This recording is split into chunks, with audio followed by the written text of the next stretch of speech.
Ralph Babbitt is a fairly unknown political figure within mainstream thought. For that, I'm thankful, as in my opinion, he's not a voice I would regard as genuine nor worth listening to. In my opinion, Babbitt is the perfect encapsulation of arrogance, a man posturing to hold the answers that will save Australia but whose solutions are paper thin. He, in my opinion, is a walking, talking moral dilemma that makes me wonder whether there should be stricter regulations on political speech because of the potential harm people like Babbitt could present to this country. This is the ridiculous Ralph Babbitt, the $100 million senator. Clive Palmer is an Australian political mining magnate worth a staggering $23.66 billion.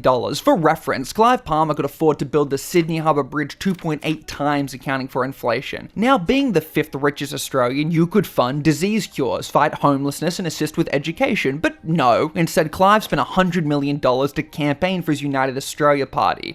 They did not win a single seat in the House of Representatives, however, did win a single seat in the Senate, and that seat is represented by Ralph Babbitt, ergo the $100 million senator. Babbitt is an interesting man. That's the politically correct term I'll elect to use. Immigrating to Australia when he was 7, being born in Rodriguez, Mauritius, Babbitt completed both high school and university, achieving a bachelor's in business and an advanced diploma in sales and marketing. He then went into real estate, the Babbitt Brothers real estate firm.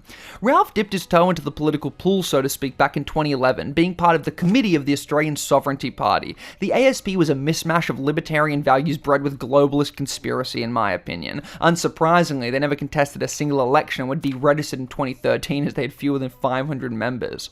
Oh, look at that, UFO spotted over Eastern Australia. These were a serious bunch. Flash forward to 2022 as the upcoming election came about, Babbitt had an issue. He was a dual citizen and he made the choice to renounce his citizenship so he could run in the federal election. Now that is commitment, that is bold, and as you already know, he won. His brother wasn't so lucky though, he also ran, but lost. I am thankful for that. I can't imagine what the Senate would have been like with 2 of them. Babbitt actually did quite well. Some try to spin his win into devaluing his popularity or ability to get elected, but he actually did it fair and square. Well, as fair and square as being astroturfed by a political mining magnate go. Preference votes flowed as expected, and he performed well enough to get that Senate seat. The UAP got around 147,000 votes, or 4.7% of the vote. Like it or not, he was elected. It just cost $100 million.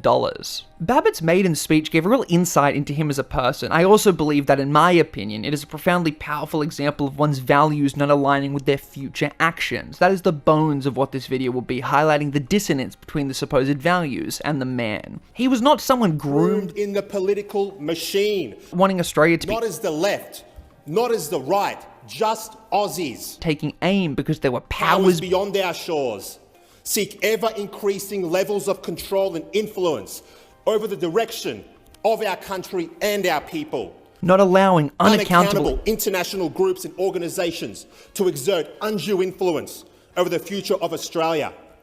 We must be the masters of our own destiny. Wanting to embrace capitalism. Not crony capitalism, where the business class colludes with the political class to stitch up the average Australian. But needing to defend democracy itself and do whatever is required to ensure we are ready to deal with any challenges the future may bring.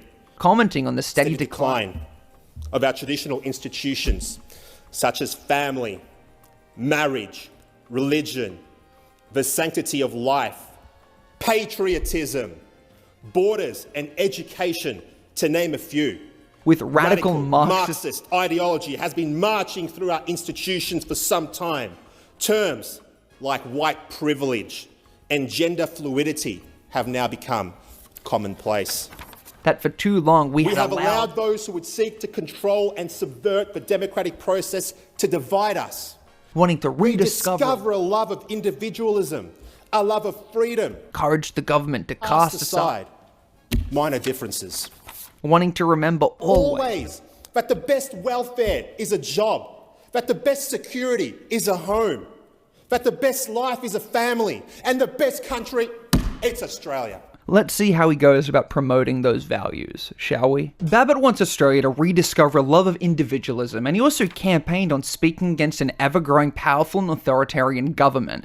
Babbitt is an outward critic against the two-party duopoly and illusion of choice, as he puts it. He was also incredibly against vaccine mandates because they took away bodily autonomy and choice. But when it comes to the bodies of women, in my opinion, that all goes out the window. Babbitt was a part of the Born Alive bill alongside Matt Caravan and some others of the same ilk. This was put put forward with the aim of ensuring that even if a pregnancy had attempted to be terminated, if a live birth occurs, there is the duty and conduct of medical professionals to a child born alive as no different to the professional duty owed to any other child had the live birth not been the result of a termination. On its face value, I'm not sure anyone would disagree with this statement. Whether or not you fall into the pro-life or pro-choice side of the argument, it should not be controversial to say, if for whatever reason something goes wrong during an attempted termination and a live birth occurs, it should be given the same care and respect as if the termination never occurred. The thing is though, that is already baked into healthcare ethics and guidelines. As stated by Queensland Health Minister,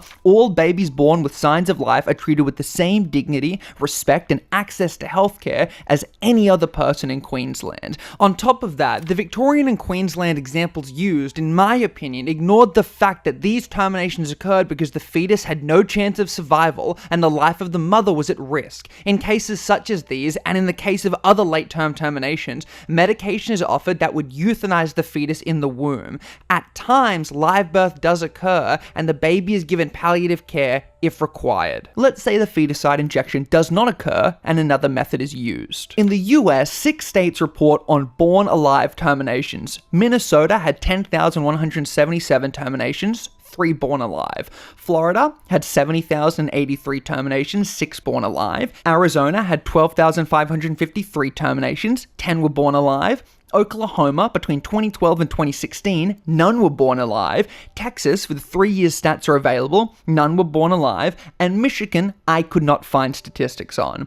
Let's get some more quick stats out of the way. Most Australian states and territories have a termination limit between 14 to 24 weeks. Anything past that requires practitioner sign-off. Around 9% of termination occurs past those 14 weeks, and 2% past 20 weeks. One systemic review found the survival rate at 22 weeks was between 0 to 34%, and one study found that only 5.1% of babies born at 22 weeks survived, and only 3.4% survived without severe impairment. So if a live birth does occur, well then what happens? Well, life-sustaining interventions require specific equipment and skills, and that varies dramatically across countries, states, and independent facilities. So there are 2 real concerns moving forward when this bill attempts to legally reprimand health practitioners who do not provide care. Best case scenario, your bill doesn't actually do anything in regards to meaningfully saving lives because the exact same expectations are already built into medical ethics, and this is an incredibly rare, borderline non-existent outcome based on statistics and procedures available.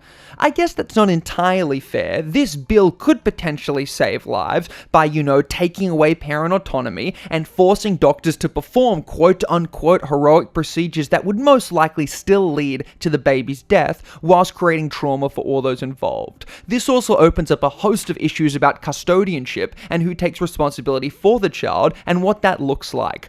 But nevertheless, these politicians wanted to be able to make doctors criminally liable and record abortion statistics, which also carries its own significant issues considering that live birth statistics are rife with error because they include things such as limb movement, which do not indicate the capacity to survive outside the uterus. Worst case scenario though, and you've created a situation where a significant number of doctors who would typically perform a termination do not have the equipment or ability to provide the correct or adequate care required for a complex life-sustaining intervention to be legally protected. We already know that the specialized skill set and equipment for life-saving neonatal care is sparse and not ever present. What are the legal ramifications for a doctor who knew they did not have the necessary skills or equipment, or that birth could even be saved? Again, having to ignore the fact they would likely be significant lifelong complications. A reasonable and foreseeable outcome is doctors become fearful of engaging in procedures full stop. In turn, the availability of these procedures would dramatically decrease, women have less access to this vital form of healthcare, and on top of that, abortion statistics get to be collected by the government for who knows what. Doctors would have to justify all their actions during termination, and my guess is if it came down to attempting to justify why they went through with the termination, knowing they did not have the specialized skills or equipment, compared to just removing themselves from offering that procedure, they'd likely take the latter. Unborn children are the easiest to rally for. They require no food, no water, and no shelter. If you yourself are not pregnant, you experience no hindrance to your life. They are without sin, without blame, presented to society as pure and innocent. It is easy to rally and protect something that requires no effort from the state or from yourself. And make note of that as we move forward. This was likely a bill that was going to hinder access to abortion. More children would be born, and thus more children with significant medical needs due to the early births. He has consistently voted against welfare and support for those who are struggling. The best welfare is a job and the best security is a home.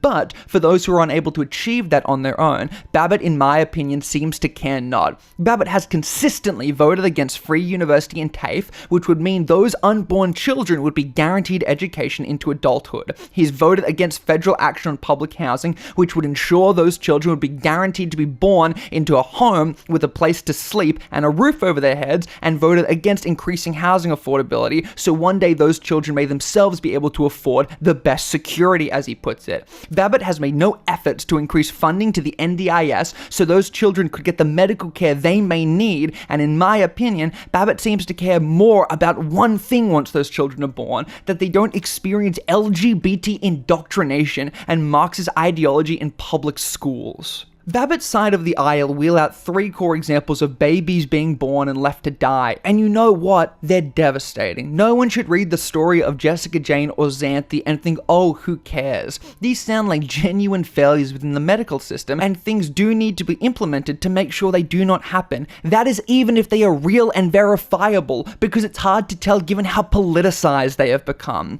But the idea that the solution to problems like these are bills which provide a register of live births and the creation of a legal grey zone that could scare doctors is absurd. I am not here to convince you whether abortion is right or wrong, despite my opinion being quite clear from the language I am using. Abortion is a complicated conversation both morally and practically. What I do know, however, is that it is an issue concerning no one but the patient and the doctor. Government should rarely, if ever, be in the operating room or doctor's offices, and for someone who postures about freedoms, liberty, and individual choice, it would be hypocrisy of the highest order for governments to overrule the choice of a doctor or pregnant patient. When I see someone rally against medical choice, and I don't see them fighting even harder for financial and societal support for parents who are struggling, in my opinion, it reeks of control, not care. The best welfare is not a job, and the best security is not a home. The best welfare is welfare above the poverty line, and the best security for some Australians right now is strong social and affordable housing. In my opinion, it is the greatest failure in hypocrisy to present to care about children and pregnancy, yet leave them abandoned the moment they need government support. If I'm generous, in my opinion, Babbitt seems to be against individual choice, even if inadvertently doing so. He also seems to be in favor of government control regarding medical decisions, and fine with giving doctors the illusion of choice about what procedures they can undertake. What will happen if I release an actual bull into this china shop? Now that was an intense opening argument, so I'm going to move to something arguably just as important, but calmer. We're going to continue to focus on those beliefs regarding freedoms, individualism, and democracy, because I think those highlight where Babbitt, in my opinion, is just a giant fucking hypocrite. Babbitt is a parody of a right-wing reaction bro, in my opinion. He is so overt with his beliefs on Twitter, and it is an eyesore. This man, in my opinion, comes off as desperate for Trump's approval and attention. He's even sent him a letter before. I'm comfortable saying that if you support someone who tried to subvert the democratic process, you are not a strong believer in democracy. Let's get something clear. Donald Trump is a man who attempted to subvert the democratic process by bringing forward fraudulent certificates of ascertainment to claim he won the electoral college vote. 11 fake electors and 7 Trump aides, including his chief of staff and Rudy Giuliani, are facing charges. One of the fake electors has already pleaded guilty, and 8 have agreed to immunity deals. There is no debate whether or not this happened. This was a genuine attempt to subvert the democratic process. It is astounding he was re-elected, let alone allowed to run again. And Ralph Babbitt, a democratically elected government official, appears to adore this man, calling him a hero, wanting the Trump family to continue their presidential dominance into 2040. He is obsessed, in my opinion, with triggering the white people, but why should I expect any different from men trying to run the same plays? Babbitt falsely claimed the election results of the 2022 election would be fraudulent, with no evidence, by the way. Babbitt has also tried to take the AEC to court over the decision during the Voice to Parliament to make it so an X would count as a no vote. Babbitt and others like him tried to argue it hindered the democratic process by allowing a tick to mean yes, but not a cross to mean no. But the reality is the Australian people use X to denote a positive answer all the time. This had been in place since 1988, and the rate of informal votes in the 1999 referendum was 0.86%. This was not going to be, and as we now know, was not a meaningful factor in this referendum at all. In my opinion, though, it's another classic play from someone who, in my opinion, does not truly care about preserving democracy, confuse voters so they might even accidentally vote for your side, no matter their intention. These are not the actions of a man who values protecting democratic institutions. It's the action of a man who wants to bring their validity into question, in my opinion. But Babbitt is similar to Trump in another big way. Babbitt has also had issues with the law. According to reports from Vice, in 2014, he pleaded not guilty to a charge of criminal damage before it was withdrawn in 2015. A criminal damage charge was later recorded in 2017, but he wasn't convicted because Babbitt accepted responsibility without pleading guilty. Babbitt was then lashed again in 2018 when he pleaded guilty to unlawful assault, but a magistrate dismissed the charge when he complied with an undertaking. The biggest sin might be the fact that this is a representative of the country tweeting like a conservative white kid with an anonymous account. It's like I'm watching a 20-16-year-old version of myself playing CSGO. Can you imagine the experience I had when researching this video and seeing Senator Babbitt tweet this to the Hodge twins? These are the Hodge twins, by the way. The guy, he was like into watching people have sex with his wife. I said, I got a twin brother. Can I bring him along? He said, the more the merrier. Long story short, we had sex with his wife and he watched. I couldn't even get hard because he kept looking at me. Was this the first time you guys had f***ed in front of each other? Yeah, it was like, it's weird because it feels like you looking at yourself. The weird. Yes, Obama is the Antichrist. In my opinion, Babbitt excels and thrives off creating division despite his maiden speech wanting to cast aside minor differences, not be left or right, just Aussies, and work together. Why do I believe that? His Twitter, of course. I'm not an infant, and I don't think any of you watching this video are either, so we have the ability to infer things. Now, I don't exactly know what Ralph's views on LGBT Australians are, and his voting record isn't particularly concrete. However, based on his Twitter, I can look at his posts, actions, or overall vibe and make a pretty educated guess. Now, I'd like to be clear. This is my opinion, and this is not a statement of fact. I don't know if Ralph is genuinely homophobic, but when I have a sitting senator in a Western democracy tweeting out a Reuters article about Russia, a non-democratic country, who, by the way, invaded another democratic nation, adding the LGBT movement to a list of extremist and terrorist organization, and Ralph stating, and I quote, the gay movement was once about equal rights. That is no longer the case. Equality was achieved long ago. The modern LGBTQIA+ movement has turned into an extremist Marxist movement. I'm left with a lot of questions. On top of that, there are an odd amount of tweets against trans people, grooming, and the LGBT ideology. I start to wonder if Ralph really does believe in individual choice and expression when it goes against his beliefs. Ralph was also censored after dropping some heated gamer words on the main. This doesn't come off as someone who cares about bringing people together, in my opinion, and considering the types of slurs he used, in my opinion, he doesn't come across as someone who actually holds these people with any respect whatsoever. There is tweet after inflammatory tweet talking about the government hating you, leftists being mentally ill, and of course LGBT indoctrination. More recently, Babbitt's got this particular tagline about multiracial yes, but multicultural no. I'm not going in depth into the debate about moral relativism and how that led to cultural relativism, which leads to the West declining in some people's minds, because I think it's a complicated topic, and honestly, one that probably deserves its own video given the current Australian climate about immigration. What I will say though, is yes, those values of freedom, democracy, and liberalism provide the West and those who live in the Western world with a unique quality of life and freedom. These are things that are incredibly important to protect. They are vital. But in my opinion, not only does Babbitt's actions degrade democracy, as I've already discussed, but the seeds of division he, in my opinion, sows lead to those freedoms and liberal values being at risk. So often, people like Babbitt will, in my opinion, talk about one culture or way of life being superior or better than another, and I think at times those are really important discussions, but we have to be specific about how we're measuring better, and oftentimes these types of arguments are used to justify negative outcomes for the quote-unquote worst culture. The story of Australia is about a nation overcoming previously ridiculous racial policies like the White Australia policy and growing into a thriving multicultural nation, not simply a multiracial nation. Of course, we need to have some guardrails in place. I don't think everyone and anyone should be able to come to Australia, paradox of intolerance and all that. But right now, the biggest cultural issue we have in Australia is the growing anti-immigrant, extremist, homegrown domestic terrorists plaguing our streets. Babbitt does not bring the left and right together, nor creates a space to be just Aussie. In my opinion, he's a provocateur, and a wholly uninteresting one at that. Change the world. My final message. As we've already discussed, Babbitt is a strong believer in quote-unquote protecting children, but in my opinion, Babbitt has done nothing to meaningfully impact the lives of children or Australians as a whole. His care seems to begin and end at the LGBT stuff, maybe the Marxist stuff too. I could not find any comment or note of Babbitt condemning or attempting to rectify or prevent systemic abuse in the Catholic Church, and the most I was able to find of Babbitt doing anything about child trafficking was tweeting about the sound of freedom.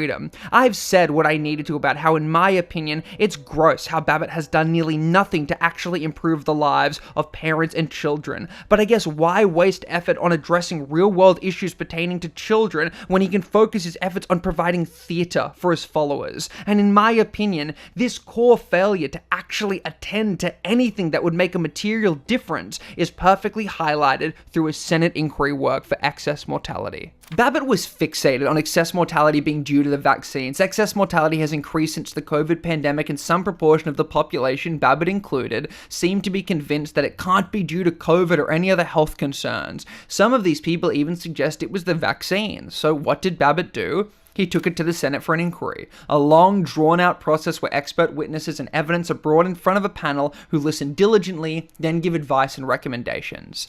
Babbitt was obliterated, in my opinion, with the report condemning Babbitt for editing parts of the Senate inquiry broadcast, which it stated led to some witnesses receiving threatening messages. The report also found that Australia's life expectancy is the third highest in the world, but heart issues, diabetes, and dementia linked to Australia's aging population had an impact on excess mortality. Despite this, it found that the excess mortality in Australia was significantly lower than in other countries around the world, and the trend of increased death was a global phenomenon. Now, Babbitt accused the inquiry of suppressing submissions and stated without evidence or fact that COVID-19 vaccines were responsible for the rise in excess mortality, taking aim at the fact that just 50 of the 187 submissions to the inquiry were made public, while 57 were considered confidential. Even still, Babbitt seems convinced something is up, and was devastated when the Royal Commission was shut down. It is also worth noting that Babbitt has voted against protecting whistleblowers, which is just wild. This is someone who rallied against Big Pharma and the corrupt elites, believing whistleblowers and those who know the truth. Yet when it comes to actually protecting whistleblowers, he is against it. But again, what do I expect? In my opinion, rallying against Big Pharma and the elites is simply a posture. It's harder to make meaningful change, actually create legislation that strengthens medical safety, and work with governments to increase funding into effective medical treatments. It's a lot easier to post edits on TikTok and Twitter. As we close this off, we'll play a quick fire round. For someone who cares so much about the everyday Aussie, Babbitt is aggressively against welfare. He voted against the voice to Parliament, voted against ending indexation on student debt, against protecting threatened forest and bushland, against self-governments of territories, against free university and TAFE, against federal action on public housing, against increased housing affordability, against increasing protection of Australian fresh water, against increasing workplace protections, against restricting donations to political parties, and against banning pay secrecy clauses. Here is just some of the tweets I have found which hurt my soul. Pause and read at your own discretion. Thank you for watching if you made it to the end. I think Babbitt is a perfect representation of the Aussies who feel as though they have been left behind. They feel as though the political establishment has abandoned them, that they are losing their ability to control their lives and want simple solutions to exceptionally complicated problems. My hope is eventually, though, these people see through the facade of what are, in my opinion, bad faith actors like Babbitt. But hey, what can you do? It's very hard to get people out of their holes when they're dug in so deep. Come join the Discord, come talk about it, come say hi. Come let me know what you think in the comments. Please like and subscribe. It's been real.